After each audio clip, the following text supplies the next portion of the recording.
ব্যবস্থা নিয়ে? আমি গতকালই এর জবাব দিয়েছি। রাজ্যপাল তিনি তার নিজের এখতিয়ারের মধ্যে থাকুন।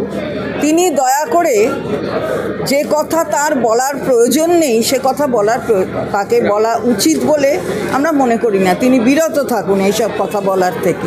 রাজ্যের আর্থিক পরিস্থিতি কি সেটা মাননীয় মুখ্যমন্ত্রী আছেন, তিনি জানেন। তা এত যদি চিন্তা হয় ওনার অর্থনৈতিক পরিস্থিতি নিয়ে, যান না কেন সেন্ট্রাল গভর্নমেন্টের কাছে গিয়ে যে পাওনা আছে 1,71,688 কোটি টাকা, সেটা নিয়ে আসুন। সেসব নয়, একটু ভেসে থাকতে হবে খবরের মধ্যে। তাই কালকে গিয়ে মাননীয় অর্থমন্ত্রীর সাথে দেখা করেছেন আর এইসব টুইট একটার পর একটা করে যাচ্ছে।